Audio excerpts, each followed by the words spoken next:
You know, each year I get to stand up here and I get this very inspiring view from this podium, or one like it. And looking around the room, I see so many familiar faces, faces that make me comfortable, faces that make me happy. And I see faces of people who are ready to roll up your sleeves while we're here. Of course, you are also the same people who roll up your sleeves every day in support of our mission. Every year we stand up here and we talk about how important our work is. Every election cycle, we have a new crop of legislators to educate and inform about DAV, our mission, and our stance on the issues. So it's a never-ending job. That's always true, and it's led to the incredible progress that we've made over the course of the last few decades. It led to the PACT Act, it led to advanced funding for VA, improvements for women veterans, not enough, enhancements in health care, benefits for caregivers, not enough, and more. But even for those of us who have been part of this fight for many decades, we may be entering one of the most critical times in our organization's history. There's a saying that's often attributed to an ancient Chinese curse, and it says, "May you live in interesting times."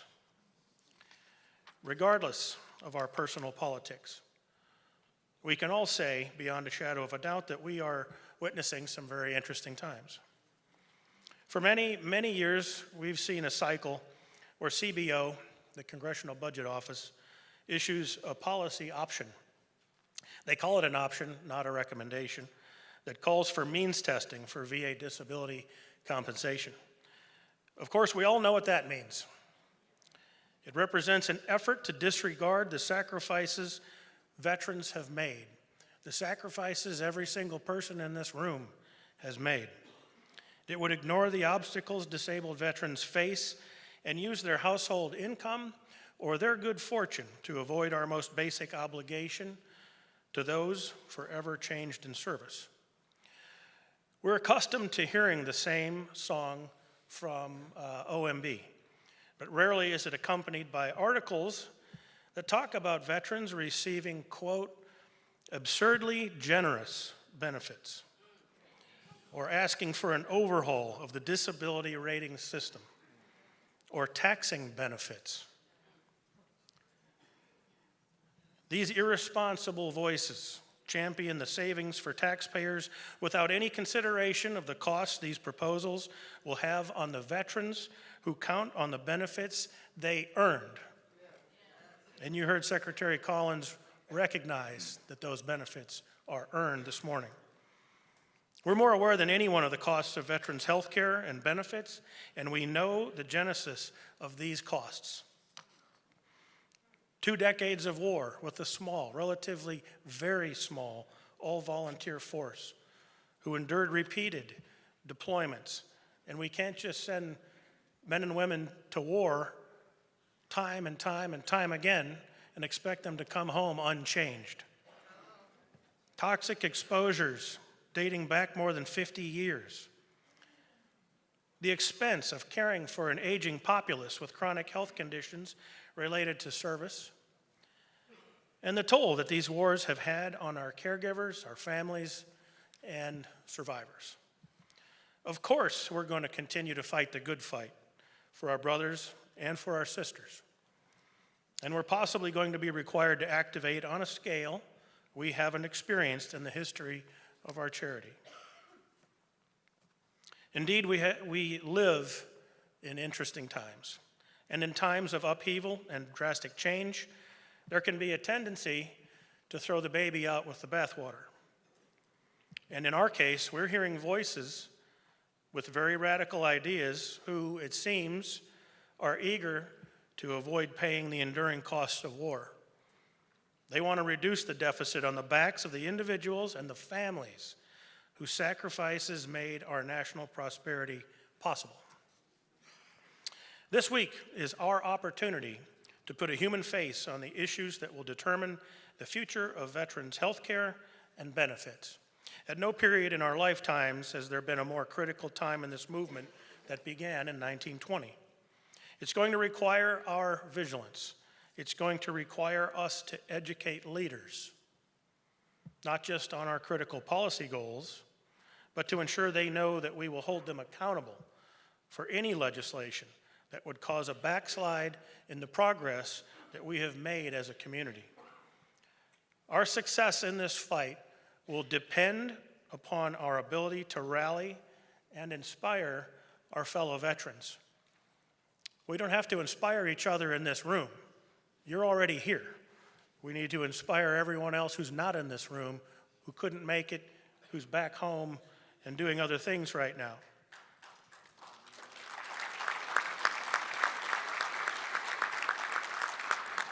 And we who are gathered here today must lead that charge. Remember this week that you represent more than yourself as an individual, of course. You are the envoy to every generation of veterans, past, present, and future. And many of you will see not only yourselves, but you'll see your families and your friends in our policy goals that you'll be helping to advance. As Commander Contreras said earlier, whenever possible, it's important to share your story. And if you don't have a story that you think is that interesting, share someone else's story, whom you know. Feel free to call on your own experience of waiting for crucial Agent Orange benefits for far too long. Leverage that intimate understanding to say that we cannot let a single veteran wait as considerably long for justice as you have. Dollars and figures are two-dimensional. Don't let them stop, them meaning Congress, don't let them stop at the bottom line amount. Be the face that they remember when they're considering reducing VA benefits. And remember that you don't have to be a woman veteran to advocate on her behalf. If this seems personal, good. It is and it should be. I can tell you that the power of sharing your experiences can change minds in a town where that doesn't happen nearly often enough. This is your chance to inscribe your personal accounts onto the hearts and minds of those in the halls of Congress and in our government. Part of being engaged is being prepared. Be ready to discuss the nuances of policy, why it matters, and what their offices can do. If you're here, you've probably done your homework. If you haven't done your homework yet, you gotta get on it. Let me say this about our planned meetings. While it can be a thrill to meet with a senator or a representative, or not so much of a thrill, make no mistake, it's their staff who do the groundwork. Just because you're talking to a legislative director or aide doesn't mean that progress can't be made. In fact, it may be made more quickly if you're speaking with them. And it was Abraham Lincoln who once said, "I will prepare, and someday my chance will come." For you, that chance is right here and right now. So please, please, please be prepared. This is not a social event. Well, it's a social event. It's great to see everybody, but that's not the main purpose, right? Be prepared. Do your homework. You'll hear DAV's critical policy goals and our legislative priorities later today and throughout the conference, and I hope that you'll take them to heart and that you'll prepare for your meetings as though the lives of our fellow veterans and the quality of our own families' lives depend on it. In the coming weeks, that could prove to be more true than any of us can imagine. Thank you once again for lending your most precious resource, your time, in the pursuit of caring for our brothers and sisters in arms, and let us defend those who defended our freedom and future generations of veterans who we'll never even meet. Thank you for your leadership and your desire to step up for veterans everywhere. Remember that power concedes nothing without a demand. We must have respectful intentions, spirited discussions, and strong community. And we have strong community.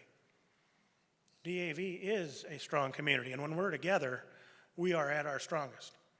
Let me say also that we appreciate, as always, any secretary coming to address our convention, our midwinter, or at any other place, and especially on a Sunday morning. And for a pastor on a Sunday morning, that's awesome that we got Secretary Collins here. And what a great speaker. We just don't know yet if he'll turn out to be as good of a leader of VA as he is a speaker. He started out on the right foot this morning.